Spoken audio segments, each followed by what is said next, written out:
Dans le plus de l'info, on va s'intéresser à ce que l'on regroupe sous l'appellation petit cinéma, sans que cela soit péjoratif, bien au contraire, car on le verra, ces structures rencontrent souvent un franc succès.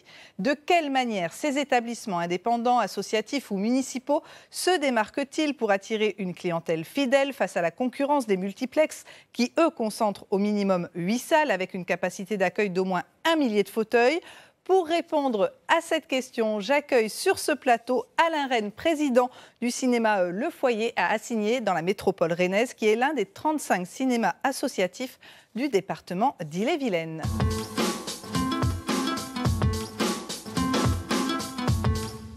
Bienvenue. La crise sanitaire avait mis à mal les cinémas, fermeture des salles pendant des mois, puis accès aux projections autorisées uniquement si le spectateur avait un masque et un pass sanitaire, et il fallait laisser des sièges vides afin de respecter les distances de sécurité. Les spectateurs ont pris lors des confinements aussi d'autres habitudes, en privilégiant par exemple des films via des plateformes de streaming. Bref, le public a mis du temps à retrouver le chemin des salles obscures. Mais depuis quelques mois, le cinéma reprend des couleurs. En Bretagne, regardez, 53% des habitants, soit plus d'un Breton sur deux, fréquentent régulièrement un cinéma. Alain Rennes, peut-on espérer fin 2023 un retour à la normale concernant le nombre d'entrées ? Oui, je crois qu'on peut le dire, parce que les chiffres d'Assigné, puisque c'est le cinéma que je connais, retrouvent les chiffres d'avant Covid. On est très proche de nos 30 000, disons, notre record est à 32 000 entrées, vous voyez, dans l'année. On va terminer sans doute cette année à 30 000 entrées, donc on peut dire que oui. C'est d'autant plus rassurant qu'on est dans une période inflationniste. Oui, mais l'inflation n'a pas joué pour nous, puisque pour l'instant, nos places sont restées à des prix identiques. Donc pour l'instant, les Assignolais et les gens qui viennent au cinéma d'Assigné n'ont pas à subir l'inflation. Quel est le département le plus cinéphile en Bretagne ? Alors, c'est sans doute ceux qui sont près des grandes métropoles où il y a beaucoup d'étudiants, qui sont d'ailleurs de toute la Bretagne, ces étudiants. Mais je crois qu'il y a effectivement sur Rennes, il y a 60 000 étudiants, hein, donc il y a beaucoup de cinéphiles quand même parmi les étudiants et les anciens étudiants qui y habitent. Et puis autour de Brest aussi, donc on pourrait, s'il y avait un podium à faire, on pourrait mettre l'Ille-et-Vilaine et le Finistère en tête, je crois. Dans les territoires ruraux, va-t-on moins au cinéma ou au contraire, c'est un espace plébiscité ? Alors je pense qu'on y va autant, voire plus, parce qu'il y a une diversité sur les grosses agglomérations comme Rennes Métropole. On a le choix entre le théâtre, les concerts, les expositions, etc. Enfin bon, alors que dans des coins plus retirés, il y a moins de choix, où il faut faire plus de kilomètres. Et souvent, les cinémas sont le lieu de culture, disons, privilégié et plus de proximité des habitants. On sait combien d'habitants il y a pour un cinéma au niveau de la répartition géographique ? Oh, alors, c'est une colle un peu. C'est une colle. Bon, alors, je vous laisse tranquille avec cette question. Oui. On recense en tout cas 118 salles de cinéma en Bretagne, dont 15 multiplexes. Hein, c'est 6 de plus qu'il y a 4 ans. Oui. Et récemment, l'ouverture d'un nouveau gros cinéma à Brest a fait polémique. Hein. La programmation sera généraliste et ne devrait pas empiéter sur l'offre des films art et essai des autres cinémas de Brest et des alentours. C'est en tout cas l'engagement qu'a pris le groupe Pathé après 10 recours intentés par les établissements voisins. Est-ce que vous faites partie, Alain Rennes, de ceux qui disent ras-le-bol des gros cinémas, ou au contraire, vous pensez qu'il y a de la place pour tout le monde ? Moi, je suis assez optimiste. Donc, non, on ne se sent pas trop concerné par les multiplexes. Le premier multiplex avec lequel on a été concerné, c'est CGR, qui s'est installé à la Mézières. Et on était un peu inquiets au départ. Et en fait, bien qu'il soit dans la zone de chalandise, puisqu'il y a une zone de chalandise qui est de 20 minutes. Hein, on considère qu'un habitant peut faire 20 minutes en voiture pour aller au cinéma. Et on se trouve à 20 minutes de la Mézières, mais on a relativement peu d'effets, enfin il y a eu relativement peu d'effets, sauf chez les jeunes. Les jeunes qui ont une autre vision quand ils vont au cinéma, c'est-à-dire qu'ils décident d'aller au cinéma, ils ne décident pas d'aller voir un film. Et donc pour aller au cinéma, plus il y a de choix, plus c'est intéressant.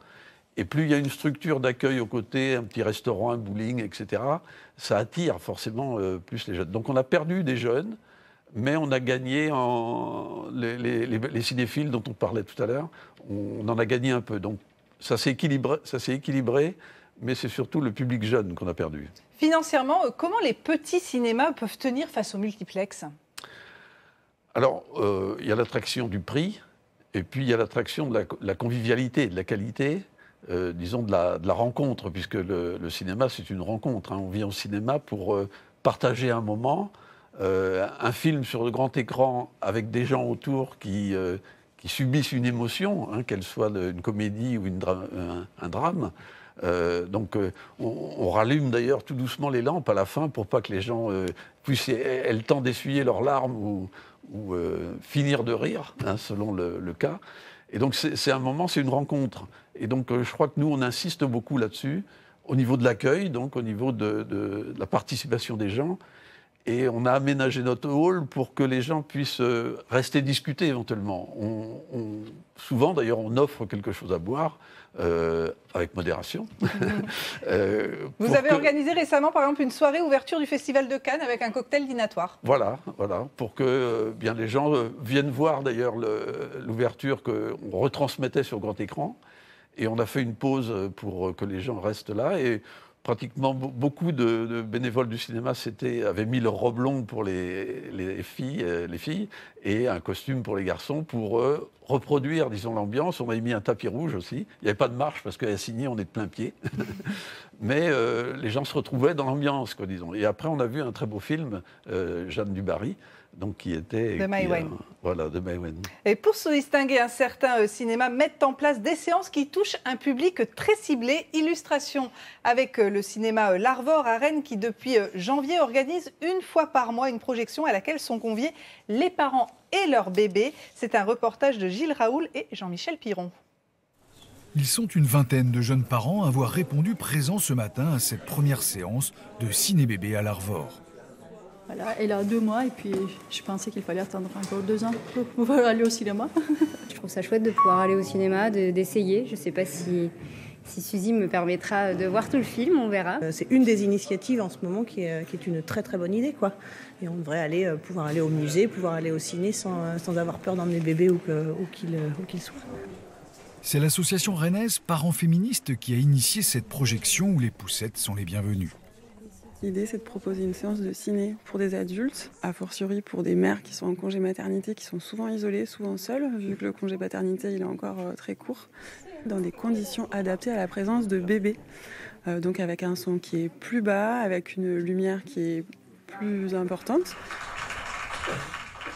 Table allongée, tapis d'éveil, les parents vivent la séance comme ils le souhaitent. Bébé dans la poussette, bébé dans les bras ou à même le sol. L'idée, c'est de regarder sereinement le film « Venez voir » de Truebla, qui parle justement de maternité. Et les petits cris des chérubins sont les bienvenus. Il y a un espace pour rencontrer des autres mamans, des autres parents. Et c'est trop bien ça. Vraiment agréable de se sentir accueilli, en fait, même avec un tout petit. De pouvoir continuer à avoir une vie sociale ordinaire, enfin aller au cinéma. C'est très bien de pouvoir échanger avec d'autres parents, d'autres mamans. Et puis que le bébé joue avec d'autres enfants aussi. Là, il a bien joué avec un petit de son âge. Et ça, c'était vraiment chouette. C'est une première, il y en aura d'autres. Hein, on souhaite. Face au succès, c'est promis, Ciné Bébé sera programmé une fois par mois au cinéma L'Arvor à Rennes. Les films et les jours sont encore à définir. Et preuve que les petits cinémas peuvent très bien tirer leur épingle du jeu. L'Arvor à Rennes, qui existe depuis 1971, figure pour la première fois de son histoire parmi les 50 cinémas les plus fréquentés de France. Autre fierté pour un petit cinéma breton, la directrice du cinéma municipal Le Paradis à Quiberon, Laurence Forain, était l'une des 3 finalistes du trophée du meilleur exploitant de France. Une belle reconnaissance parmi les 2028 établissements français. Voyez ce reportage de Nicolas Corbard et Stéphanie Zad, tourné au mois de février. Bonjour.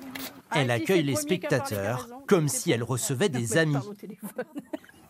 Une bienveillance en une seule prise. Un scénario qui amène aujourd'hui Laurence Forain à être nominée au trophée du meilleur exploitant de cinéma. L'histoire a commencé en 2015, quand la mairie de Quiberon a décidé de racheter le Paradis. Ils m'ont donné les clés du Paradis et ils m'ont dit vas-y, fais tourner le cinéma. Et donc c'est une histoire qui dure depuis 7 ans. Et là, ce trophée, cette nomination à ce trophée, c'est une très très belle histoire parce que ça récompense leur courage à eux d'avoir acheté ce cinéma et d'avoir investi. Avec sa collègue Carole, Laurence est l'une des rares salariées d'un cinéma communal en France. En 7 ans, elles ont multiplié par 2 le nombre de spectateurs Une nomination qui vient aussi marquer cette réussite. Elle se démène beaucoup, oui. Avec Carole d'ailleurs. Non, c'est des personnages qu'on aime beaucoup à Quiberon. Elle le mérite parce que c'est pas évident de faire tourner le cinéma toute seule et puis les films en exclusivité, voir les réalisateurs pour les convaincre à venir, c'est pas évident. Et voilà la porte du paradis où tous les gens qui sont venus nous voir nous ont laissé un petit souvenir de la première qui avait signé, qui avait juste mis un bachi, et c'était Monica Bellucci. Laurence Forain fait venir de grands noms, organise des avant-premières, comme celle du dernier film du réalisateur Denis Imbert, Sur les chemins noirs avec Jean Dujardin. C'est très agréable pour moi parce qu'en fait c'est vraiment le dernier maillon qui manque à la chaîne de fabrication d'un film. S'il n'y a pas cette rencontre avec le public, si je ne viens pas présenter mon film, si il n'y a pas cet échange avec l'exploitant, il manque vraiment, dans la genèse d'un projet, il va manquer une étape. On aime passionnément les films, on aime passionnément ceux qui font les films, et c'est ça qu'on a envie de partager avec les gens. Au-delà du trophée des exploitants, pour Laurence, la meilleure des récompenses, c'est d'avoir déjà gagné sa place au paradis. Le tarif des places dans les petits cinémas est moins cher que dans les multiplex. Par exemple, une place adulte sans réduction au Ciné Pathé de Rennes coûte environ 14 €. Alain Rennes, dans votre établissement, à combien s'élève le prix du billet? 5,80 €. C'est un tarif qui n'a pas bougé, vous disiez, qui n'a pas bougé depuis plusieurs années. Oui, oui. Et qui est très attractif, en effet. Oui, à cause du Covid et à cause des travaux qu'on a fait, on n'a pas voulu bouger nos prix. L'importance de la transmission, de la passion du cinéma, ça commence dès le plus jeune âge. Oui, ça commence dès le plus jeune âge. Alors, bien évidemment, dans les familles et bien évidemment à l'école. Alors, on voyait les bébés tout à l'heure. Bon, je pense qu'ils seront sensibilisés. Nous-mêmes, on fait des séances de Ciné-Kids qui s'adressent à des enfants de 2-4 ans, 4-6 ans. Et les parents viennent parce qu'ils ne vont pas les laisser, bien évidemment, tout seuls. C'est le dimanche, ça, C'est le dimanche, et on fait un petit goûter, on fait des petits jeux, etc., pour qu'ils gardent des souvenirs de cette séance intéressante. Mais l'école a une partie est importante, notamment sur la formation à l'image, c'est-à-dire que expliquer pourquoi il faut voir un film dans le noir avec d'autres personnes, comme je le disais tout à l'heure, et partager ses émotions, c'est ça qui rend la magie du cinéma. C'est une expérience unique. Voilà, c'est une expérience unique, et il faut qu'ils la vivent.